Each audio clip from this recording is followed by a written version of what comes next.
The U.S. government accused Fiat Chrysler on Thursday of failing to disclose software in some of its pickups and SUVs with diesel engines that allows them to emit more pollution than allowed under the Clean Air Act. The Environmental Protection Agency issued a notice of violation to the company that covers about 104,000 vehicles, including the 2014 through 2016 Jeep Grand Cherokee and Ram pickups, all with 3-liter diesel engines. The California Air Resources Board took similar action. Failing to disclose software that affects emissions in a vehicle's engine is a serious violation of the law, which can result in harmful pollution in the air we breathe, said Cynthia Giles, EPA Assistant Administrator for Enforcement and Compliance. Fiat Chrysler CEO Sergio Marchionne denied any wrongdoing, saying the EPA was blowing the issue out of proportion. "We have done in our view nothing that is illegal," he said Thursday on a conference call. "We will defend our behavior in the right environment." Marchionne said he was told by company lawyers that the Justice Department is investigating the company in concert with the EPA, raising the likelihood of an ongoing criminal probe.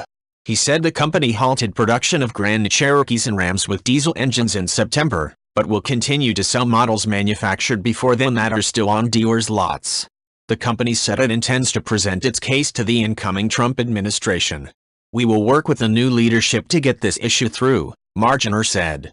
A spokesman for President-elect Trump did not immediately respond to a request for comment.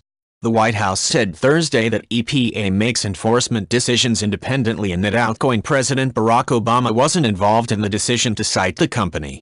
If found liable, Fiat Chrysler could face more than $4.5 billion in potential fines for violations of the Clean Air Act. EPA said it will continue to investigate the nature and impact of the 8 software functions identified through an intensive testing program launched after Volkswagen was caught in a 2015 cheating scandal involving its clean diesel line of vehicles. Regulators were not yet defining the software found in the Fiat Chrysler vehicles as so-called defeat devices intended to cheat on government emissions tests. However, the agency said that numerous discussions with Fiat Chrysler over the past year had not produced any suitable explanation for why the company had failed to disclose the software, which regulators said caused the vehicles to emit less pollution during testing than during regular driving.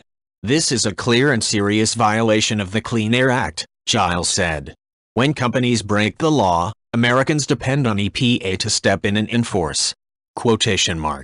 On Thursday, California regulators also announced they were citing Fiat Chrysler for 11 violations under that state's strict air quality standards. Fiat Chrysler said in a statement that its emissions control systems meet the applicable requirements and that it spent months giving information to the EPA to explain its emissions technology and proposed a number of actions including software changes to address the agency's concerns. Regulators said owners of the affected models do not yet need to take any action and that they should continue driving their vehicles. Fiat Chrysler shares tumbled 20% $9.12 Thursday morning as the EPA action was reported, wiping out about $3 billion of the company's market value. The shares recovered a bit to $9.91 by early afternoon but still were down nearly 11%.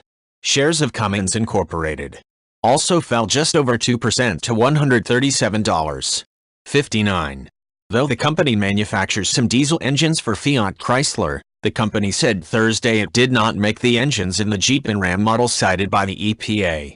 The announcement comes one day after Fiat rival Volkswagen pleaded guilty in federal court to criminal charges related to widespread cheating involving emissions tests, agreeing to pay a record $4.3 billion penalty.